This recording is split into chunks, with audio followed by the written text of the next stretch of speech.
Bonjour à tous, je vous retrouve pour la version ongles courts du nail art forme géométrique au scotch. Donc je le rappelle, ce sont les ongles de ma sœur et non pas les miens. En tout cas, pour réaliser ce nail art, vous aurez besoin d'une base, d'un vernis French, d'un vernis bleu, de masking tape, d'une paire de ciseaux, d'une pince et d'un top coat. Et c'est un nail art 2 étoiles. Je commence tout d'abord, comme d'habitude, par appliquer ma base pour protéger les ongles et éviter qu'ils jaunissent à cause des pigments du vernis.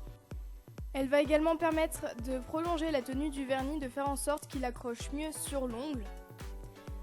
Du coup, une fois que ma base est sèche, en général ça sèche vraiment très rapidement, je viens appliquer mon vernis de base, donc pour ma part un vernis French qui va unifier la plaque de l'ongle sans trop ajouter d'opacité. Après c'est vraiment à vous de choisir. Pour ma part j'ai appliqué seulement une seule couche pour éviter que ce soit trop rose. Après vous pouvez utiliser n'importe quelle autre couleur, vous faites vraiment comme vous voulez. Et je laisse sécher cette base de vernis une vingtaine de minutes avant de passer au premier motif, puisqu'on va utiliser du masking tape. Et si le vernis n'est pas sec, tout va s'arracher lorsqu'on retirera le scotch ou le masking tape. Donc du coup je vais prendre mon petit morceau de masking tape, je vais le plier en deux, légèrement en biais pour pouvoir le décoller par la suite, très important. A l'aide d'un stylo, je vais tracer deux lignes parallèles en biais par rapport à la pliure du masking tape. Vous pouvez très bien le faire à main levée, pas obligé d'utiliser un stylo. Une fois que cela est fait, je vais venir décoller les scotch et enlever tout ce qu'il y a autour pour avoir ma forme de V que je vais venir coller sur l'ongle délicatement à l'aide d'une pince ou directement avec les doigts. J'appuie bien de partout pour éviter que le vernis passe en dessous et il ne me reste plus qu'à appliquer mon vernis et sans attendre que ce ne soit sec, je viens retirer le tout délicatement encore une fois à l'aide de ma pince. On passe ensuite au second motif, donc je viens dessiner avec mon stylo ou à main levée, c'est mieux quand même, vous allez voir pourquoi, un triangle. Si jamais vous avez fait une forme trop grande, il suffit juste de rattraper les contours et au contraire, si elle est trop petite, il faudra la recommencer. Après, ça dépend vraiment de la taille de vos ongles. Donc je viens appliquer mon motif sur l'ongle et catastrophe, voilà, j'ai laissé du stylo sur le masking tape et avec le vernis, ça a tout bavé. Donc j'ai réussi à rattraper en rajoutant du vernis. Après, ça dépend vraiment de l'opacité de vos vernis. Moi, ça se voit un petit peu puisque mon vernis n'était pas vraiment opaque, mais ça marche quand même. Donc si vous vous loupez, pas besoin de recommencer tout l'ongle en entier.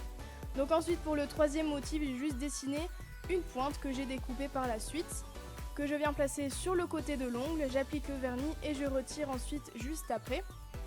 En fait ce sont les mêmes étapes pour tous les doigts, ce sont juste les motifs qui changent. Donc là pour le quatrième motif, j'ai seulement découpé un rectangle ou un carré, vous pouvez également faire des cœurs, des pois. Et donc cette fois-ci, comme il y avait encore du stylo, j'ai essayé de contourer un petit peu la forme à l'aide de mon vernis et je me suis aidée d'une petite aiguille pour décoller un coin pour ensuite enlever le tout à la pince puisque c'était pas vraiment très pratique à la pince comme elle n'était pas vraiment fine.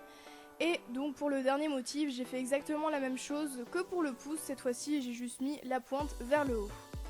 Je laisse bien sécher environ 15 minutes pour éviter de tout faire baver et il me reste plus qu'à appliquer mon top coat. Donc pour ma part un top coat mat, un brillant ça marche également, un pailleté aussi, vous faites vraiment encore une fois comme vous voulez. Donc si vous avez peur de tout faire baver, même si vous avez laissé environ 15 minutes sécher votre nail art, n'hésitez pas à tapoter légèrement sur la surface de l'ongle. On n'oublie pas la tranche de l'ongle et voilà, cette version ongles courts est terminée. J'espère vraiment qu'elle vous a plu. Si c'est le cas, n'oubliez pas de liker la vidéo, de la partager et puis de vous abonner en cliquant sur le bouton rouge. On est plus de 3000 sur cette chaîne et je vous remercie infiniment d'être aussi nombreux à me suivre de jour en jour. Quant à moi, du coup, je vous retrouve très bientôt pour une nouvelle vidéo.